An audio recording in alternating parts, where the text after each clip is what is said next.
Olá, queridos catequizandos, tudo bem? Eu sou Lidiene, nós estamos aqui hoje para falar um pouquinho com vocês. Vamos fazer mais um encontro da nossa catequese. E hoje nós vamos falar com vocês sobre o tema Setembro, o mês da Bíblia. Por que será que setembro é o mês da Bíblia? São tantas as perguntas que nós temos sobre esse tema, né? E hoje eu e a nossa amiga aqui, pode se apresentar. Olá, para quem não me conhece, sou a Patrícia. E hoje nós estamos aqui para falar um pouco sobre a Bíblia, né? Que é muito importante para todos nós. E vamos começar. Fazer uma oração? Muito importante, então vamos começar com uma oração. Lembrando sempre, os nossos encontros sempre começam com uma oração e não vai ser agora que vai ser diferente. Apesar de estarmos fazendo online e com todos esses problemas, mas vamos fazer a nossa oração como de costume. Em nome do Pai, do Filho, do Espírito Santo. Amém. Pai nosso que estais nos céus, santificado seja o vosso nome. Venha a nós o vosso reino. Seja feita a vossa vontade, assim na terra como no céu. O pão nosso de cada dia nos dai hoje. Perdoai as nossas ofensas, assim como nós perdoamos a quem nos tem ofendido. E não nos deixeis cair em tentação, mas livrai-nos do mal. Amém. Em nome do Pai, do Filho e do Espírito Santo. Amém. Então, vamos lá? Como eu já disse para vocês, o nosso tema é a Bíblia. E são tantas as nossas perguntas sobre a Bíblia, não é mesmo, Paty? Isso mesmo. Por que será que a nossa Bíblia é diferente, por exemplo, da Bíblia dos nossos irmãos protestantes? Ou por que será que a nossa Bíblia tem algumas divisões? Ou então, por que será que tem tantos livros na nossa Bíblia? O que são? Para que servem? O que significam? E nós vamos tentar tirar algumas dúvidas de vocês hoje a respeito disso, de todos esses temas, e não que a gente saiba muita coisa, mas o pouquinho que a gente sabe, a gente vai tentar passar para vocês hoje, ok? Então, vamos começar. Por que setembro é o mês da Bíblia?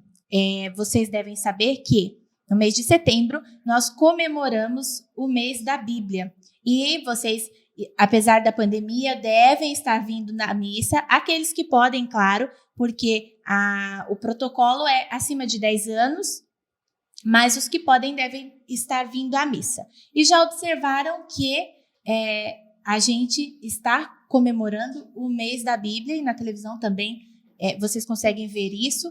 E por que isso? A Paty vai explicar um pouquinho para a gente. Então, vamos lá. Setembro é um mês dedicado à Bíblia, desde 1971, mas se comemora desde 1947, né? E esse mês foi escolhido por quê? Porque no dia 30 celebramos em memória o dia de São Jerônimo, né? E quem foi São Jerônimo, né? Essa é a pergunta. São Jerônimo, ele foi um grande biblista e ele traduziu a Bíblia dos originais do grego e hebraico para o latim, que naquela época a língua oficial era o latim e também era usado na liturgia da igreja. E ao celebrar o mês da Bíblia, a igreja convida a mim, convida você para se aprofundar um pouco mais, né? Para podermos ter um entendimento. E lá na Bíblia fala tudo, né? Os ensinamentos, né? O que devemos ser pessoas melhores, né? E é bom a gente fazer parte, né? Sempre estar meditando e rezando. Antes de você ler a Bíblia, você faça uma oração, né? E não deixe ela pegando poeira na estante. Porque a Bíblia, ela faz parte da nossa vida. Exatamente. Então, no dia 30 de setembro é aniversário de morte de São Jerônimo. E a igreja comemora o dia 30 de setembro como o dia da Bíblia. E aí nós pegamos o mês inteiro para celebrar o mês da Bíblia. Então, o que nós queremos passar para vocês? Que A Bíblia é muito importante, lógico que tem toda a nossa história cristã, tem tudo lá dentro, só que o mês é para lembrar exatamente para que é, por que nós temos, para que serve, é para dar um puxão de orelha na gente mesmo e a gente lembrar disso e dedicar o mês a isso, ok? Lide, você sabe me dizer em quantas partes estão divididas a Bíblia? Sim, a Bíblia está dividida em 2 partes. Nós temos aqui Antigo e Novo Testamento. Segura aqui, Paty. Temos aqui Antigo e Novo Testamento. E de que forma? Quantos livros nós temos aqui? A Bíblia tem vários livros dentro dela. Então, é uma biblioteca.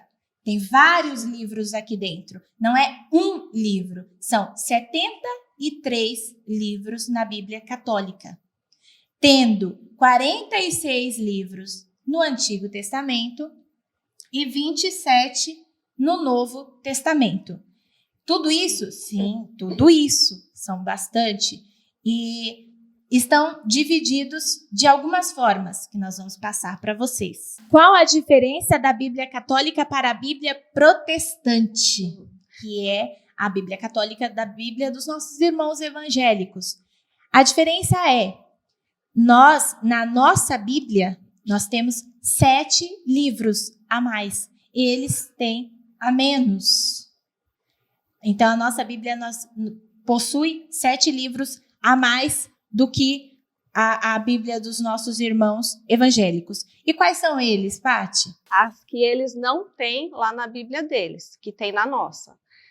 Tobias, Judite, 1 Macabeus, 2 Macabeus, Baruque, Sabedoria e Eclesiástico. Exatamente. Esses são os livros. Então, esses livros não tem na Bíblia dos nossos irmãos protestantes. Então, de repente, às vezes a gente acaba... o catequista pergunta, tem Bíblia em casa? Tenho, mas é importante que a gente veja se é realmente uma Bíblia católica. Então, se vocês pegarem ela e conferir se tem esses 7 livros ou não tem, aí vocês vão tirar a dúvida de vocês. Porque é muito importante que a Bíblia que vocês usam seja uma Bíblia católica, seja a Bíblia que o catequista usa aqui dentro, na sala de catequese, para vocês não chegarem em casa e ficarem confusos. Ou então, por que aqui do meu catequista tem isso e na minha não tem? O que está acontecendo? Então, se vocês prestarem atenção nisso, são 7 livros. Lá não tem.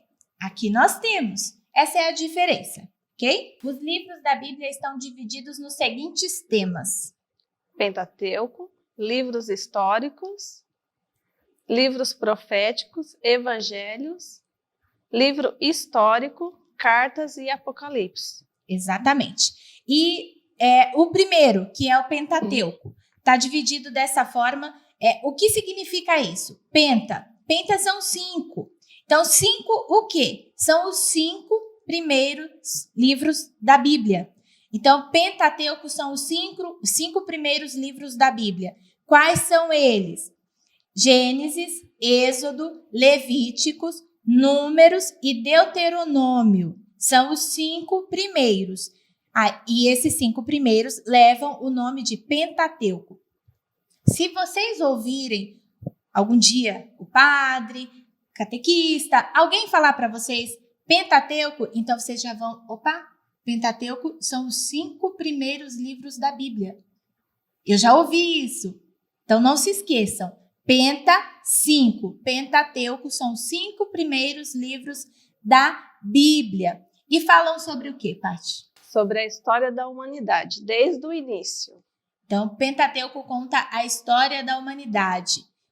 Lembrem-se, a história da humanidade vocês encontram nos 5 primeiros livros da Bíblia. Depois nós temos livros históricos. Que são os livros históricos e quais são? Que vai de Josué até o 2 Macabeus. Exatamente. Né? E os livros históricos, eles contam a história do povo de Israel. Como foi a história do povo de Israel, o que acontecia, conta tudo. Tudo que vocês quiserem saber sobre a história do povo de Israel está ali. Vejam, que é uma sequência. A gente começa com o Pentateuco, depois a gente vem com os livros históricos e assim sucessivamente.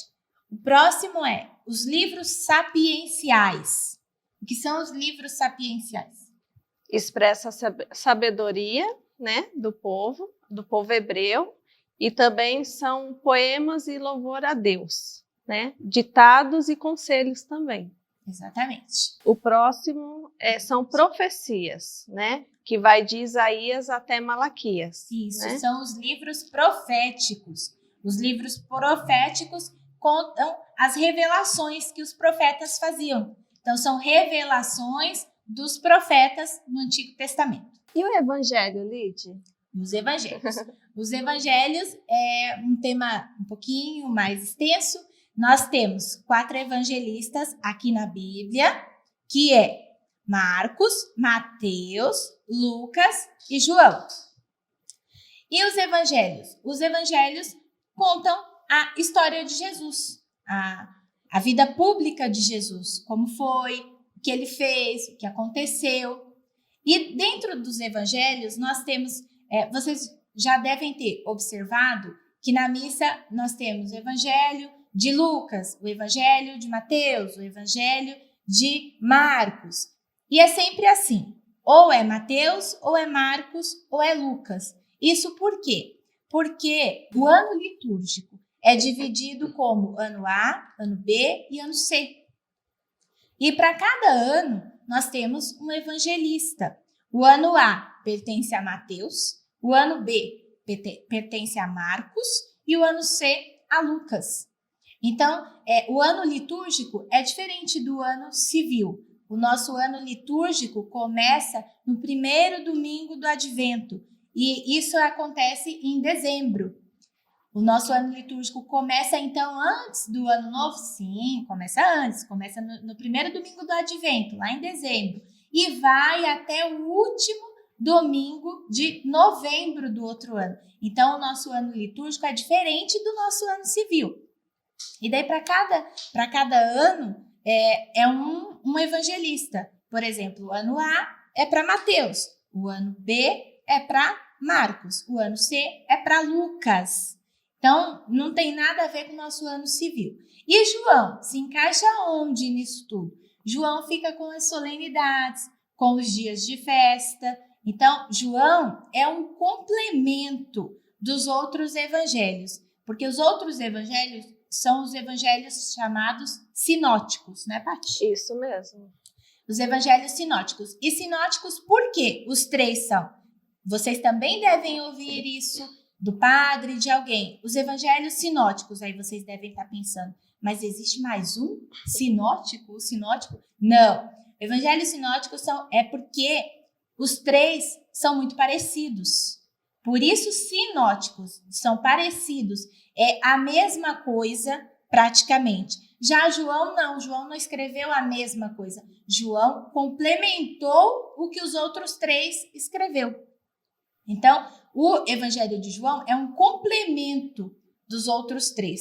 Por isso, é um pouquinho diferente e o Evangelho de João é reservado para solenidades. Por exemplo, Semana Santa, Páscoa, é o Evangelho de João que a gente usa nas solenidades da igreja.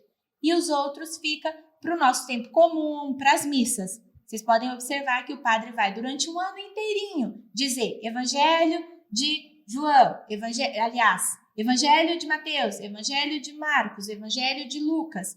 E nos dias de festa da igreja, nas solenidades, nós vamos ter um Evangelho de João, certo? Isso mesmo, Lide. Próximo?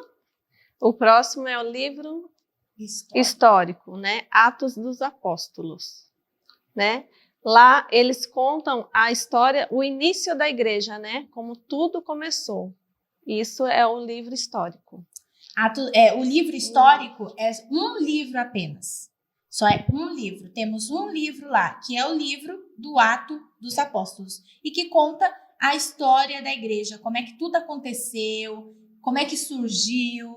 Então, você vai encontrar toda a história da igreja, todo o acontecimento ali, no livro do Ato dos Apóstolos. Isso mesmo.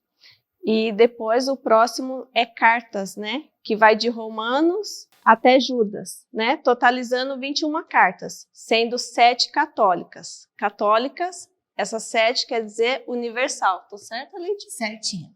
Nós temos nas cartas 21 cartas total. Temos 21 cartas aqui dentro da Bíblia. Sendo que 7 delas são chamadas cartas católicas, ou seja, 7 cartas universais, porque católico quer dizer universal. Então, 7 dessas cartas são cartas universais. E para que elas serviam? O que acontecia? Por que teve essas cartas na Bíblia? Elas eram para passar para as comunidades os ensinamentos. Então, os apóstolos escreviam essas cartas para passar ensinamentos, conhecimentos e para as comunidades que estavam sendo formadas. Isso mesmo. Aí nós temos o Apocalipse, escrito por São João, né? É um livro profético, né? Escrito por São João, né? Que fala sobre a revelação de Deus e os fins dos tempos, né? E no fim, Jesus convida você a fazer parte, né? Dessa caminhada também, né? E eles ensinam, os apóstolos escreveram, né? Essas cartas para ensinar a vida em Cristo. Exatamente. Então, vocês puderam ver que aqui tem muita coisa, certo? E é muito bem dividido. Então, não é simplesmente pegar a Bíblia. A gente consegue ter tudo que a gente quiser aqui. Divididinho por partes. A gente tem o Pentateuco, a gente já sabe que aqui nos 5 primeiros a gente tem a história da humanidade. A gente sabe que depois aqui do Pentateuco, da história da humanidade, a gente tem a história do povo de Israel. Logo depois a gente tem os livros de sabedoria, que é onde o povo de Israel passa toda a sabedoria deles para nós. Nós sabemos que logo depois disso tem os livros proféticos, que são as revelações que os profetas faziam. Depois disso, a gente tem os evangelhos, que está bem aqui um pouquinho, depois do meio da Bíblia. Depois nós temos o livro histórico, que é o livro do Atos dos Apóstolos, as cartas, e por fim, no finalzinho, nós temos Apocalipse. Ok? Qual o menor livro da Bíblia? Será que aqui a gente consegue saber qual que é o menor que tem aqui? Será, Paty, que a gente Entre consegue muitas? saber? Qual o menor que tem aqui? Tem 73. Qual será que é o menor? Eu já sei, você já sabe, né, Lígia? Né? É a carta de São João. Ela não contém capítulo nenhum, mas apenas 13 versículos. Exatamente. A segunda carta de São João, que está aqui, é o menor livro da Bíblia. Ok? Se alguém perguntar para vocês algum dia qual o menor livro da Bíblia, então vocês já sabem. É a segunda carta de São João. E qual o maior? Se tem o menor, tem o maior livro da Bíblia também. Qual que é o maior? O maior é os Salmos, né? Exatamente. Ele contém 150 livros e contém também 2.461 versículos. Exatamente. O maior livro da Bíblia é os Salmos. Então, o menor é a segunda carta de São João. Isso. E o maior é os Salmos. Ok? E agora, Paty? E agora, nós temos um convite para fazer para vocês. Nós queremos convidar vocês, queridos catequizandos, a enviar para o seu catequista. Depois, quando terminar aqui o nosso encontro, mandar para o catequista de vocês. Qual a importância da Bíblia nas nossas vidas? Será que com tantos livros assim, com tantos ensinamentos assim, com tanta história aqui dentro, qual a importância dela para nós? Por que nós devemos ler a Bíblia, né? Então, vocês vão fazer o seguinte, vocês vão enviar para o catequista de vocês têm aí o grupo do WhatsApp, que todos os catequistas têm, e vocês vão enviar para eles lá no grupo qual a importância da Bíblia em nossas vidas. Respondam lá do jeitinho de vocês, não se preocupem, o que vocês acharem que é. Ai, mas e se eu tiver errado? E se não tiver certo? Não tem problema. A gente só quer que vocês deem um retorno para nós e digam o que vocês acham, qual a importância. Respondam lá para o catequista de vocês, certo? E não se esqueçam de tirarem uma foto assistindo o nosso encontro, né, Paty? Isso, muito assistindo bem. o nosso encontro e mandar para o catequista de vocês. Eu quero receber, hein? Quero receber as fotinhas de vocês assistindo o nosso encontro, participando, porque é muito importante. E lembrem-se, venham à missa, porque, lógico, os que puderem. Lembrando que nós temos um protocolo a ser respeitado e vocês, os maiores de 10 anos, devem vir à missa. Nós temos que guardar domingos e festas. E quem não tem nenhum problema de saúde, quem está com a idade que permite, a idade permite, está pecando. Não pode ficar em casa e não vir à missa. Tem que vir à missa e participar, a menos que tenha algum problema, que a saúde não permita, que o papai não pode vir, que a mamãe não pode vir, ou que esteja acontecendo alguma coisa justificável. Do contrário, estamos pecando contra o terceiro mandamento. Temos que vir à missa, participar, independente. Temos aí as restrições, lógico, né? Temos 2 missas aqui na nossa paróquia, eu estou dizendo. Temos missa aos sábados e missa aos domingos. Vocês podem escolher o dia que vocês querem vir, mas o importante é vocês participarem, porque nós já não temos os nossos encontros como de costume, presenciais. Estamos nos encontrando por aqui. E vocês precisam vir à missa, que é a parte mais importante de tudo isso. Lembrem-se, precisam vir à missa. Nós precisamos guardar domingos e festas. Ok? Vamos terminar agora, Paty? Vamos. E lembrando de ler a Bíblia. Lembrando de ler a Bíblia, sempre. Vamos fazer a nossa oração? Vamos lá. Em nome do Pai, do Filho, do Espírito Santo. Amém. Ave Maria, cheia de graça, o Senhor é convosco. Bendita sois vós entre as mulheres. Bendito é o fruto do vosso ventre, Jesus. Santa Maria, Mãe de Deus, rogai por nós, pecadores, agora e na hora de nossa morte. Amém. Em nome do Pai, do Filho Do Espírito Santo. Amém. Tchau.